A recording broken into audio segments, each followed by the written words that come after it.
You went to bed and woke up to 200 Bitcoin. Yeah. And I used my credit card and I bought 100 Bitcoins for $20. The early days of crypto, it was the Wild West. From there was no clawing back from that rabbit hole.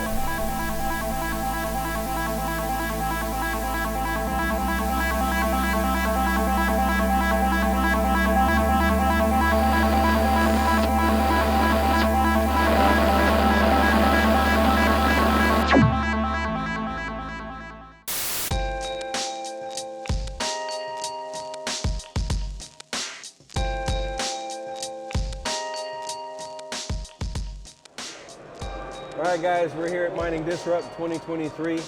We're over here at the Bitcoin Mining Museum exhibit, and I have the special honor here of having Marshall Long to interview for our website because we're trying to preserve the history of mining from the early days, 2010 to 2013 era, give or take, because that's a very cloudy time when it comes to mining. There's not much information online, and you cannot just Google search the individual stories from some of the OGs like Marshall Long. So yeah, I appreciate you for coming and stopping by. Thanks for Thank having me. you so man. much. And tell me, what is the first miner? How did you get into Bitcoin? How did you find out about Bitcoin? And what's the first miner that you ever started with? I guess it would be CPU since you're 2010. That's right. So I was always a video gamer. You know, I always had nice computers around. Was working on an iPhone app at the time, and a friend of mine was over lunch was like, "Oh man, you gotta check out this crazy like nerd money you can find with your computer. It's awesome." And so I immediately went home, and it was hard to. Things like Stratum didn't exist at that time, and like the way you connected to the network was clunky. I was a fairly new developer, programmer at the time, so it took me several weeks to kind of figure it out. Sitting in my floor with parts everywhere, and my girlfriend at the time was like, "What are you doing?" Figured it out, and I didn't have any kind of libertarian tendencies or had no financial background at the time. I was purely a nerd that was interested from a nerd standpoint. Did that for a good while, and then the GPU mining software started coming out. Stratum started coming out, which was nice. And then from that point, I really started to kind of, browse Craigslist, and I was just more interested from the fact of, okay, we're GPU mining now, and I can go on Craigslist and find people that are selling nice gaming computers, and I was still super short-sighted, like, oh, I can buy this GPU and it'll pay for itself, and like maybe I'll have a little bit extra money to buy pizza this week or whatever. So slowly scaled up my GPU rigs until my girlfriend was like, you need to get a new place because like I can't plug in my hairdryer. So this is all still in Texas? Yeah, all Texas. Yeah. I can't plug in my hairdryer without everything, all the breakers tripping into place. And so that was actually the catalyst to get me in a little bit more of a professional office building setting where like the power's included, that kind of stuff. Started working on firmware for, Did you speak on GPU Bitcoin management. Talk during this time at all? No, so I think the first time I spoke on Bitcoin Talk was maybe 2013. Okay. Of course, browsing it, trying to learn from other people. But at this early time, I didn't know if Bitcoin was illegal or not, because in the Constitution it says that you can't make your own money. I heard others say that too. And I'm like, this is what I'm doing here. When there started to be a price for Bitcoin and that kind of stuff. So the first time I ever really talked to anybody about it was 2012, when the first time and only time I've ever watched C-SPAN. I think 2012 there was a hearing about Bitcoin on C-SPAN, and it wasn't like, oh, this is the devil. I felt more kind of open to talking to people about it. Got involved in my local hacker scene in Houston, started talking to people. FPGAs had a short stint around that time. Yeah. That's the first time I found out about Butterfly Labs. They had some FPGAs that looked rig. really cool, the mini rigs. And then I bought a Jalapeno around that time. This was getting into 2013. It didn't come for a long time. Got my hands on everybody's some, story. Yeah, got some hands. Mine did come though, eventually. But was it sold still profitable when you got it? It was marginally, and then I flipped it for 2x on eBay. So sold that one on eBay. Got really involved into the grid seeds. Those were like my go-to device back in the day. Because you can kind of switch between Litecoin and Bitcoin. That's right. It was interesting, and they were kind of a pain to deal with. You had wires everywhere, a bunch of Raspberry Pis and stuff. So But it was much easier than GPU mining, because the GPU mining, Windows machines and Linux boxes aren't built to run so many graphics cards. You have to hack PCIe lanes, and the maintenance on them was a pain, and that's what led me down like firmware rabbit holes. And okay, I can optimize this, I can reflash this, buying tons of graphics cards at the same time. And I was really happy to see when ASICs came out, because it's like, oh, this is like much less hands-on, and I don't have to, fidget with it so much. It was a breath of fresh air, and now we're way past that. It's back way then, more that era plug-in. was 130 nanometer. Now we're at 5, possibly even 3 from what I hear. Yeah. That's kind of Yeah, insane. the new What's Miner stuff is getting to the 3 stuff. So I think every 1 year that we're into crypto is 3 years in the real world. well, and that So was technically, you even got 30 more years so. experience. That was even more so right when ASICs came out. It was like a new one every 3 months. Bang, new one, new one, new one. And you really had to like place bets on who's going to deliver. Yeah. That's when I really started to, pay more attention to the group buys on Bitcoin Talk. Is who's going to deliver? Can you get a purchase in time? Is it the right one? Is it going to be less efficient than you think? It was a race every 3 months, 6 months, something new and better. Bang, bang, bang, bang would come out, and it was a real arms race at the very beginning of the current, what I would call, epic of mining. Yeah. So, yeah, it's What's the craziest story that you remember experience from back then that sticks off the top of your head from that era of the manufacturer wars, is what I like to call them? yeah, when all the ASICs were coming out. Yeah. Did you ever get screwed by any of them? Or you just got lucky the whole time? No, I got a couple of black eyes. I was able to make my way to China early enough that I was able to establish relationships so I could place pretty good bets. There's a couple of Litecoin miners that I got burned on that I was interested in.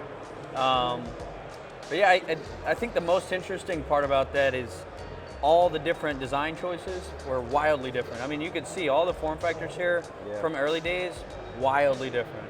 The way people were designing, wildly I'm different. surprised, like the S2, how bulky it was. Huge. It failed. It was Yeah. it was always broken through shipping and stuff. But we kind of back to that now with just going upwards with these large. They went from small to huge, and then they thought for a little bit, well, maybe a server rack is more of a like S4, right? That's a good example of a server rack type style. And then we're going back to the shoebox type style. And MicroBG's got some new stuff with their immersion and their hydro form factors that are a bit more unique. But yeah, it kind of goes from small to big to, rack design to shoebox back to rack design. So I think they're starting to get in a groove of what people have infrastructure for. So that's At what moment in those early days did you have your oh shit moment, this is for real? I know the very instant this happened. It wasn't really it was more of a selfish oh shit moment. I was in the mall with my girlfriend walking around, and I was on some exchange just looking at the price. This was probably late 2012, and maybe mid 2012, where the price was within the span of a day would go from like $20 to $120 to $30. And I can remember very distinctly thinking, man, I wish I knew more rich people so that I could get them involved in this, because there's so much opportunity to, at that point I was just, let's just make dollars, right? Still didn't know about the economic ramifications. That didn't click till much later, probably even up into 2015 for me personally. This was just, how can I make more dollars? As far as like when it really clicked, I think it's probably like 2014, 15, when all the price hype had fallen off 2013. That was like an 85% plunge. Yeah, and you were forced to really from $1,200 to $180, you were forced to really dig into what this is about, and is there a future here, that kind of stuff. That's really where it was more of a click for me.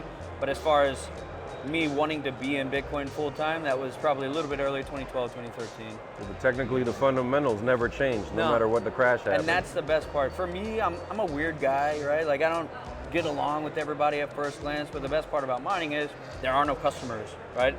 I buy something, I plug it in, I can make a business. I don't have to talk to people. Like, I'm a weird dude, I talk to people a lot, and it's funny how some people respond back like, Yeah, you're just trying to convince me to buy Bitcoin so that your share price goes up so you make more money. I've heard I'm like, that what? one. Yeah, that's the best one. Or I had a dude, an old cat, pull out a $20 bill and Uh-huh. said, I can touch this, I can feel it, I can see That's it. a I good can't one. touch your Bitcoin. Uh-huh. So all I do is pull my cell phone out, and then I said, well, I see you have a cell phone. Why are you using the internet? Got him. You can't touch the internet. Got him. And well, it's a series of tubes. That's their response. Yeah, that's another interesting thing is, you know, how the story of Bitcoin has evolved. Early days, you know, it was, I don't know what that is, to then after Silk Road, it was, oh, isn't that drugs? And then it was, oh, that's only for criminals after Silk Road got taken down. And Yeah, then it was, oh, isn't that dead after Mt. Gox crashed? 140 times now. Yeah, you know, and now it's become much more of an easy conversation. Instead of just telling people, ask, well, what do you do? I just do IT. Because you don't want to deal with people thinking you're a drug dealer and all kinds of stuff. To I now, just tell like, people I'm a hardware specialist, that's it. right, but now you can have conversations with like Wall Street people about Bitcoin.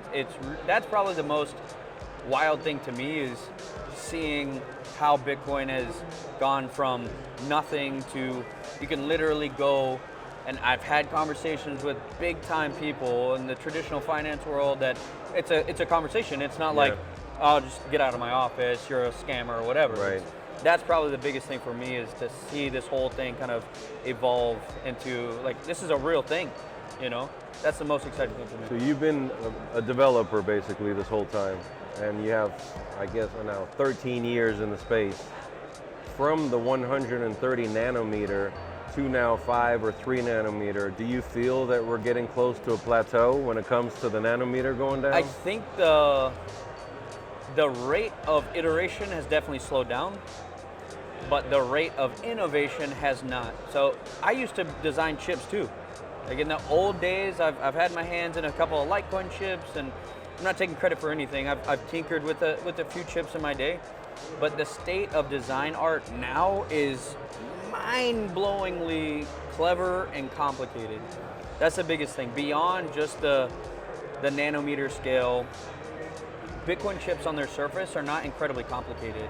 However, to get the performance out of it, it is very nuanced and very complex. And so the state of the art of design has really blown my mind, more so than, you know, how this guy made this gate look like this and do that. That stuff is truly like bleeding edge design genius from these people making all this nice IP. And I think TSMC and Samsung have proven that like Moore's law is just not dead and it's not going to die. So I'm not too worried about that. I think what's more interesting is how now you're seeing people like, you know, Chain Reaction. They have a booth here where they're making a 7 nanometer chip that is competitive with a 5 nanometer chip and a 3 nanometer chip. There's another company over here that's doing this. They got an 8 nanometer doing 170 terahash. Yeah, so there's all So kinds of interesting design I'm happy to see new techniques. companies coming and doing that. Yeah, you know, actual opening the real field a little designers more. coming in. For a long time, it was people, oh, give me money so I can try to figure this out. No, there are real engineers entering this space now that I think can give, you know, Bitmain and MicroBT a nice run. So we'll see. Well, I'm happy to see that. I love it. Oh yeah. But I appreciate you for your time. Man, always and appreciate Thank you it. so Pleasure. much. And by the way, Marshall is a OG on the advisory team for the Bitcoin Mining Museum, and I appreciate the advice that he's given us and helped us in the right direction with some of this stuff. So we put out the right info. That's right. Thanks. Thank you guys. Later.